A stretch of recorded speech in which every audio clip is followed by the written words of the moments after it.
قاری محمد طیب قاسمی کے YouTube channel کو سبسکرائب کیجیے اور امن کے پیغام کو پھیلانے میں ہماری مدد کیجیے اور نیچے دیے گئے ہوئے بیل آئیکن کو کلک کریں تاکہ ہر آنے والی نئی ویڈیو آپ کو براہ راست مل سکے۔ نحمدہ ونصلی علی رسولہ الکریم، اما بعد۔ اللہم صلی وسلم وبارک علی سیدنا و مولانا محمد وعلی آلہ و اصحابہ۔ ناظرین و سامعین، السلام علیکم ورحمۃ اللہ وبرکاتہ۔ گزشتہ 2-3 دن سفر کے باعث سلسلہ حیات النبی علیہ الصلاۃ والسلام آپ حضرات کے سامنے بیان نہ کیا جا سکا۔ آج واپسی ہوئی سفر سے،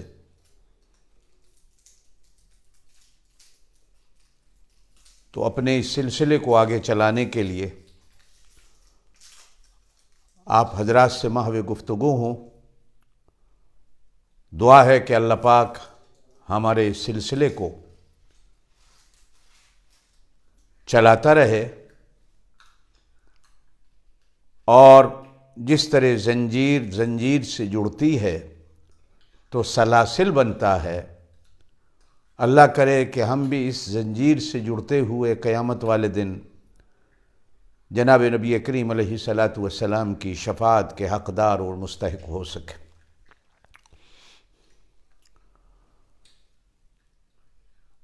معراج سے واپسی پر راستے میں حضرت موسیٰ علیہ الصلاۃ والسلام سے ملاقات ہوئی تو موسیٰ علیہ الصلاۃ والسلام نے پوچھا اللہ پاک کی طرف سے کیا ملا؟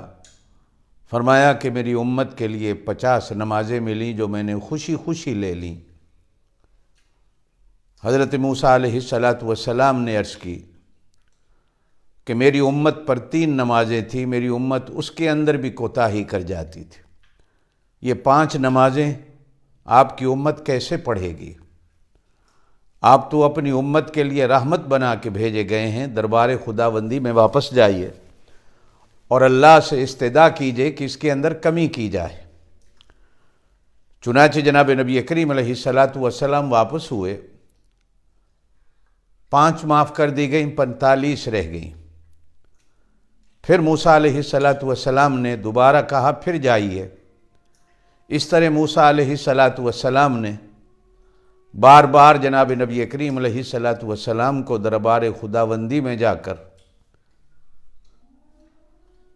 امت پر نرمی کی درخواست کرنے کے لیے کہا۔ آخر 5 رہ گئیں تو موسیٰ علیہ الصلاۃ والسلام نے پھر کہا، تو اب آپ صلی اللہ علیہ وسلم نے ارشاد فرمایا کہ شرم آتی ہے کہیں اللہ پاک یہ 5 ہی واپس نہ لے لے۔ اتنے میں اللہ پاک کی طرف سے آواز آئی کہ میرے محبوب جائیں اپنی امت کو خوشخبری دے دیں کہ آپ کی امت پڑھے گی 5، ہم ثواب 50 کا دے دیں گے، رہیں گی وہی اجر و ثواب میں، لیکن ہم نے تخفیف کر دی۔ میں نے عرض کیا تھا کہ کیا موسیٰ علیہ الصلاۃ والسلام ہمارے پاک نبی صلی اللہ علیہ وسلم سے زیادہ ان چیزوں کو جاننے والے تھے؟ نہیں میرے دوستو، میری بہنوں، میرے بھائیوں، ایک تو تجربے کی بات ہے کہ موسیٰ علیہ الصلاۃ والسلام کا تجربہ تھا، اور پھر جناب نبی کریم علیہ الصلاۃ والسلام کی دربار خداوندی میں خاموشی اور قبولیت یہ اتنی زوروں پہ تھی کہ اللہ 50 کی جگہ 500 بھی کہہ دیتے تو بھی نبی پاک صلی اللہ علیہ وسلم خاموشی سے قبول کر لیتے۔ بزرگان دین نے لکھا ہے کہ ابراہیم علیہ السلام نے ابراہیم علیہ السلام کو اللہ نے خلیل کا لقب دیا، اور محبوب دو جہاں صلی اللہ علیہ وسلم کو اللہ پاک نے محبوب کی شان بخشی، حبیب کی شان بخشی ہے۔ علماء نے لکھا ہے خلیل اور حبیب میں فرق یہ ہوتا ہے، حالانکہ دونوں برگزیدہ اللہ کے پیغمبر اور رسول ہیں، دادا پوتا ہیں۔ فرق یہ ہے کہ خلیل اسے کہا جاتا ہے کہ جس سے اللہ سب کچھ لے لے اور وہ اف تک نہ کرے،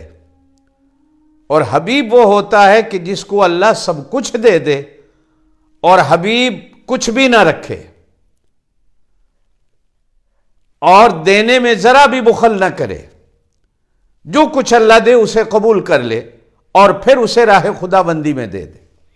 نبی پاک صلی اللہ علیہ وسلم کی یہ صفت حریص علیکم بالمؤمنین رؤوف الرحیم جو ہے کہ وہ امت پر اتنے حریص تھے کہ اللہ پاک اگر 500 بھی کہہ دیتا تو جناب نبی کریم علیہ السلام بخوشی اسے قبول فرما لیتے۔ اور پھر بعض علماء نے لکھا ہے کہ حضرت موسیٰ علیہ السلام تو دیدار کے متمنی رہے لیکن دیدار خداوندی نہ ہو سکا، اور حبیب خدا حضرت محمد الرسول اللہ صلی اللہ علیہ وسلم کو دیدار خداوندی ہوا تو موسیٰ علیہ السلام نے سوچا کہ مجھے تو نہ ہوا، میں کیوں نہ اسے ہی دیکھتا رہوں کہ جو دیکھ کے آیا ہے۔ بار بار اسے دیکھنے کی خواہش تھی اور دیکھنے کا طریقہ ہی یہی تھا۔ اگر یہ طریقہ اختیار نہ کرتا تو وہ تو آگے چلے جاتے، لیکن بار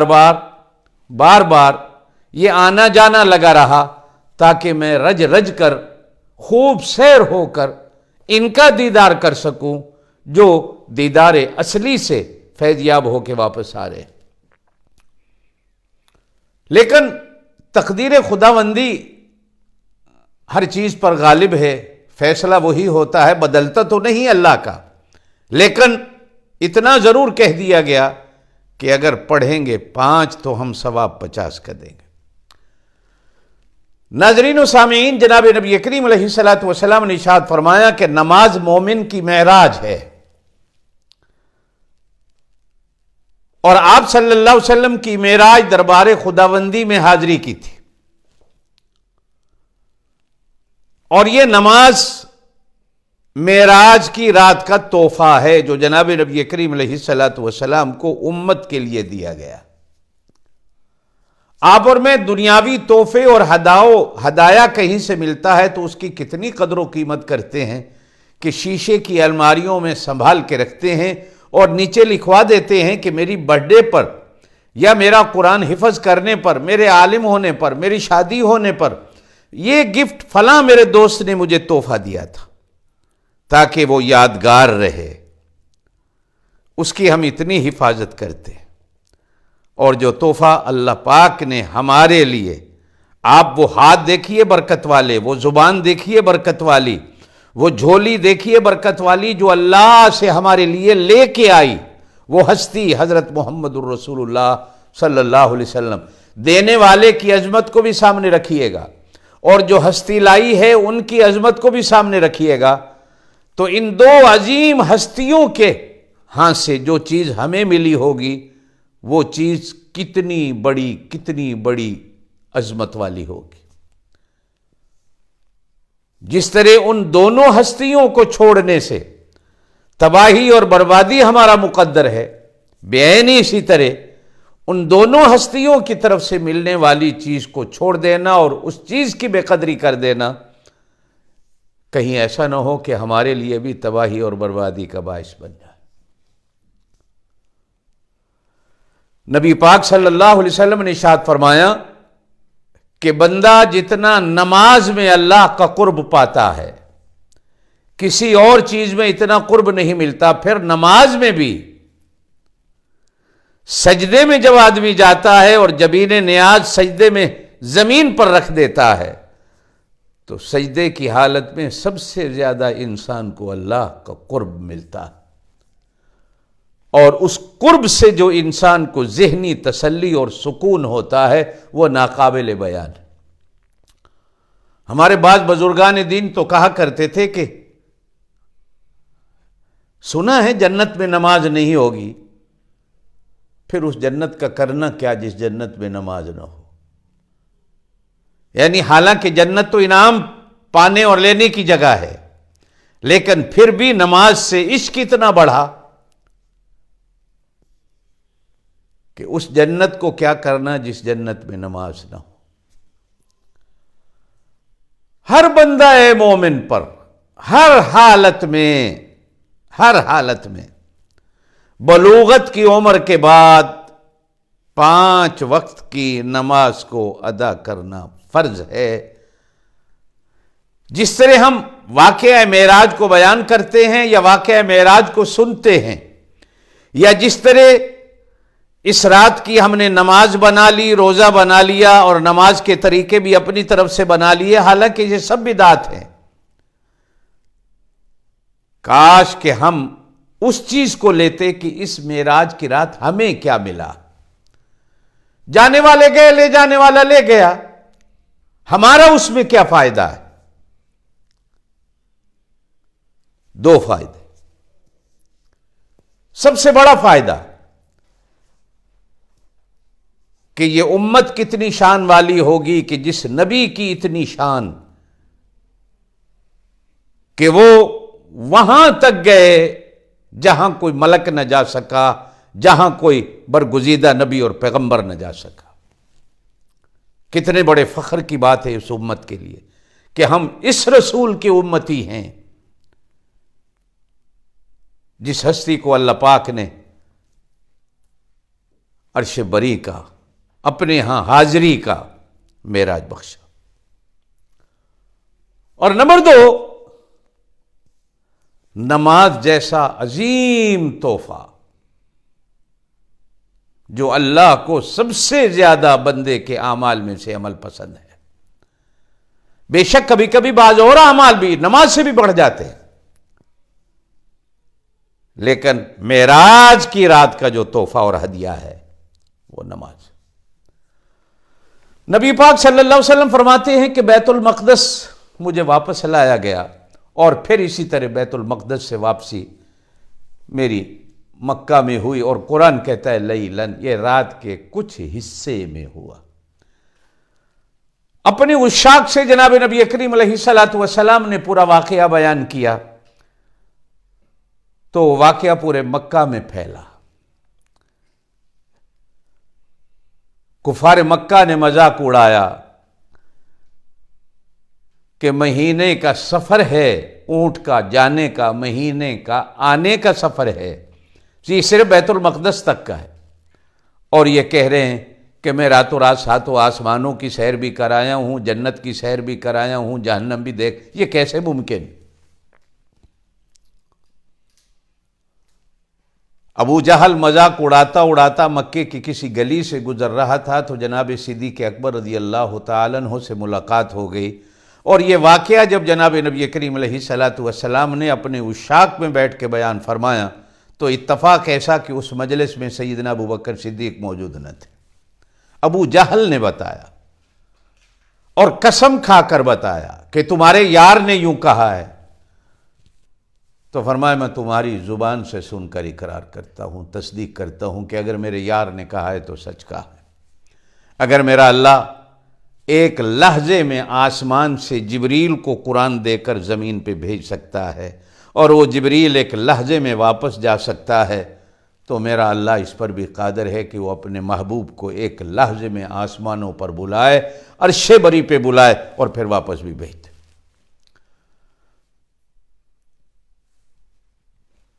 ابھی جناب نبی کریم علیہ الصلوۃ والسلام کی خدمت میں پہنچے ہی نہیں تھے کہ جبرائیل امین پہلے آ گئے اور کہا کہ آج آسمانوں پر اللہ کی طرف سے آواز آئی ہے کہ ابو بکر کو صدیق کہو۔ والذی جاء بالصدق وصدق به اولئک هم المتقون، ایک وہ ہے جو سچ کو لایا ہے، اور ایک وہ ہے جس نے سچ کو سچ مانا ہے، سچ کی تصدیق کی ہے، یہ ہے صدیق اکبر رضی اللہ تعالی عنہ، جن کو صدیق کا لقب آسمانوں سے ملا اور فرشتوں نے بھی جن کو صدیق کہا۔ مجلس میں تشریف لائے تو اتفاقاً کفار مکہ بھی آ گئے، مذاق اڑاتے اڑاتے کہ اچھا آپ کہہ رہے ہیں کہ میں مسجد اقصیٰ میں گیا ہوں، تو بتاؤ بیت المقدس کے دروازے کتنے تھے، اس کی کھڑکیاں کتنی تھیں، چھت کے اندر شیطیر اور بالے کتنے تھے، ان کا رنگ کیسا تھا، دروازے کیسے تھے. حالانکہ یہ سوال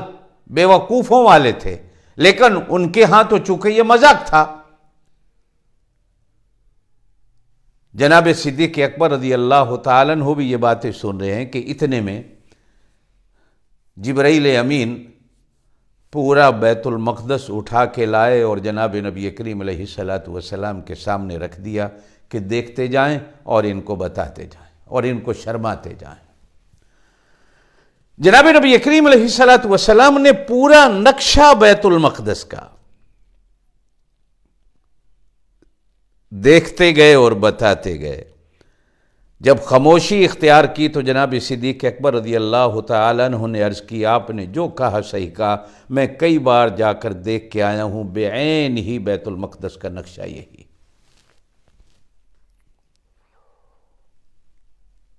ناظرین و سامعین، 12واں سال نبوت کا شروع ہوا واقعہ معراج کے بعد، اور اسی کے بعد بعض حضرات نے سیدنا صدیقہ بنت صدیق ام المومنین مخدومہ کائنات سیدہ عائشہ رضی اللہ تعالی عنہا کے نکاح کو معراج سے پہلے بیان کیا ہے، اور بعض حضرات نے معراج کے بعد بیان کیا. انشاءاللہ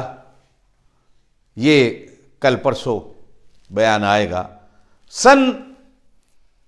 11 نبوت کا 11واں سال شروع ہوتا ہے، اور اس 11ویں سال میں بیعت عقبہ ہوتی ہے. وہ خوش نصیب لوگ جو آج سے 1 سال پہلے یثرب سے آنے والے ایمان کو قبول کر کے گئے تھے اور نبی پاک صلی اللہ علیہ وسلم سے وعدہ کر کے گئے تھے کہ ہم یثرب سے دعوت دین کا کام کریں گے. ان کی دعوت دین اتنی پھیلی کہ اب اس سال 12 آدمی حج کے لیے مکہ آتے ہیں. پرانے 6 میں سے 5 آئے ہیں، 1 نہیں آیا، اور 7 نئے آدمی اپنے ساتھ لے کے آئے جو ایمان وادی یثرب میں قبول کر چکے تھے، جن میں مختلف نام ملتے ہیں.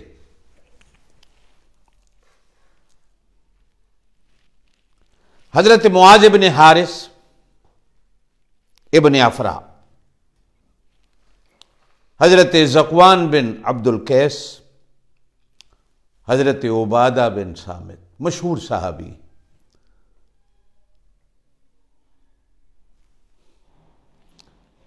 حضرت یزید ابن ثعلبہ،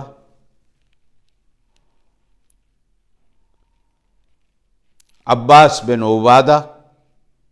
ابو الہیثم عویم بن ساعدہ، اور بھی 1-2 مختلف ایسے اسماء ملتے ہیں، نام ملتے ہیں جو یہ حضرات بیعت عقبہ. آج بھی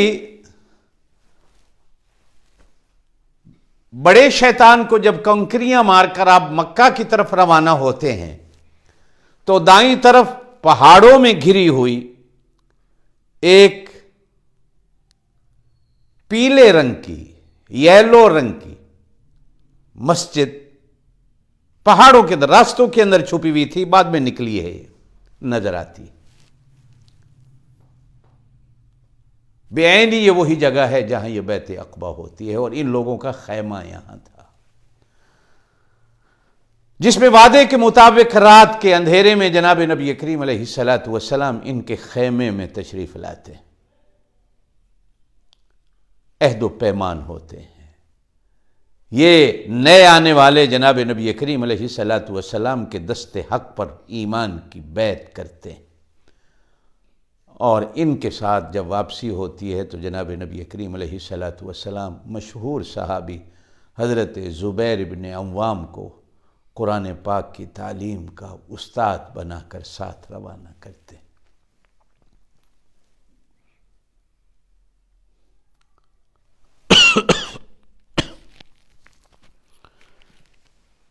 ان کے ساتھ جن چیزوں کی بیعت ہوتی ہے، احادیث کی کتابوں میں اور تاریخ کی کتابوں میں وہ بیعت کے کلمات بھی تحریر کیے گئے ہیں، جن میں سب سے پہلا اقرار اور وعدہ کہ اللہ کے ساتھ کسی کو شریک نہیں ٹھہراؤ گے،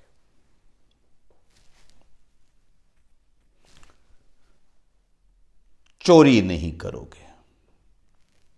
زنا نہیں کرو گے، اولاد کو قتل نہیں کرو گے،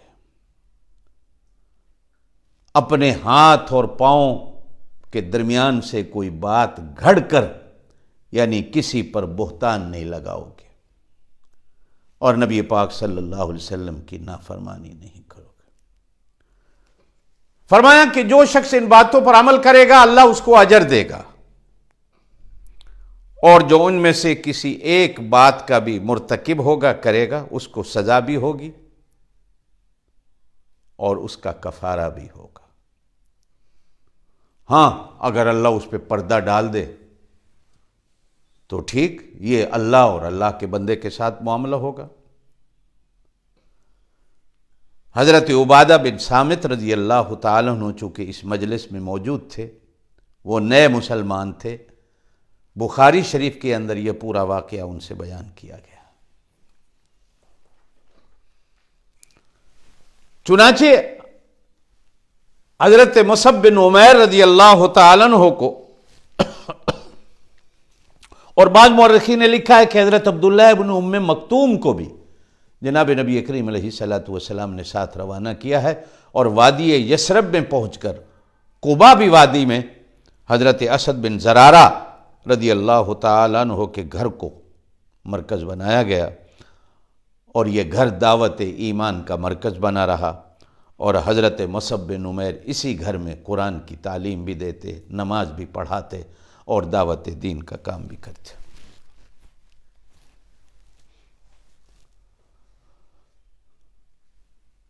مورخی نے لکھا ہے کہ یہ بعد میں صحابی ہوتے ہیں، بنتے حضرت اسید بن حضیر رضی اللہ تعالیٰ۔ جب ان کو حضرت مصعب بن عمیر کا آنے کا پتہ چلا، دعوت دین دینے کا کام پتہ چلا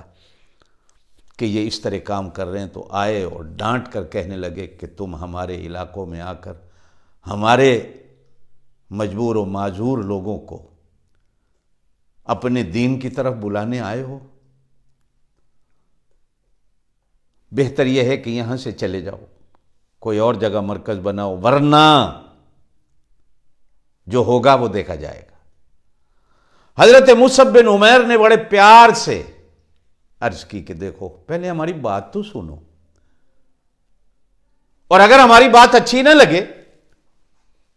تو آپ کو حق ہے، ہم آپ کا علاقہ اور آپ کا یہ محلہ چھوڑ کے چلے جائیں گے، پہلے بات تو سن لو۔ اب جب دعوت دین دی، دین کو پیش کیا، پیش کرنے کا انداز اور طریقہ ایسا تھا کہ آنے والا بجائے اس کے کہ ان کو نکالتا، خود ہی اپنا دل بھی ان کے حوالے کر بیٹھا۔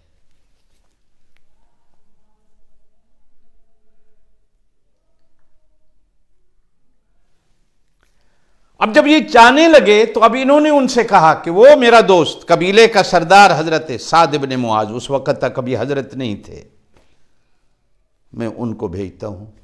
ان پر محنت کرو، اگر تمہاری محنت ان پر کام آ گئی تو پھر یوں سمجھو کہ تم وادی یثرب میں کامیاب ہو جاؤ۔ اب انہوں نے جا کر خود تو ایمان قبول کر کے گئے، حضرت سعد بن معاذ کو بھیجا، اور بین یہی واقعہ حضرت سعد بن معاذ کے ساتھ بھی پیش آیا، جلال بھرے آئے اور سارا کچھ دے کے چلے گئے۔ یہ جو قرآن میں ہے نا، ادعو الی سبیل ربک بالحکمت والموعظۃ الحسنہ، حکمت، پیار، یہ دعوت دین کی پہلی شرط ہے، پہلی چیز ہے۔ آج بھی دعوت دین دینے والوں کو اس چیز کو مد نظر رکھنا چاہیے اور پھر دعوت دین اس انداز میں دی جائے کہ تلوار لے کے آنے والا تلوار کو زمین پر رکھ کر اپنا دل دے جائے اور تلوار کو بھول جائے۔ چنانچہ حضرت سعد بن معاذ کے ایمان لانے سے پورا قبیلہ بنی عبد الاشہل، یہ بنو خزرج کا ایک برانچ اور شاخ تھی، سوائے ایک آدمی کے سارا قبیلہ، اور قبیلے والوں کو جا کر کہا بھی ایسا کہ دیکھو میں تمہارا سردار ہوں، تم مجھے کیسا پاتے ہو؟ انہوں نے کہا تیرے جیسا تو آدمی ہی کوئی نہیں۔ کہا میں جو کہوں گا مانوں گے؟ قبیلے والوں نے کہا مانیں گے۔ کہا کہ پڑھ لو لا الہ الا اللہ محمد رسول اللہ۔ سارا قبیلہ ایمان لیا۔ ایک آدمی نے کہا میں ابھی نہیں لاتا، وہ غزوہ احد والے دن ایمان۔ ناظرین و سامعین،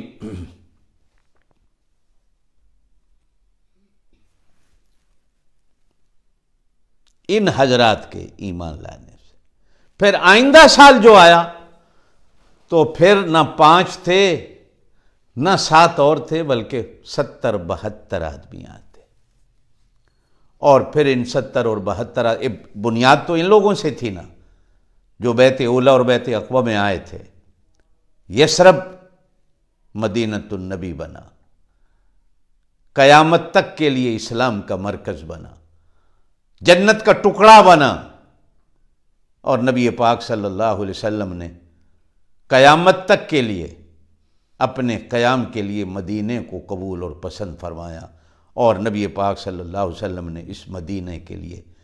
دعائیں مانگی۔ زندگی رہی تو انشاءاللہ تعالی باقی آئندہ۔ وآخر دعوانا ان الحمدللہ رب العالمین۔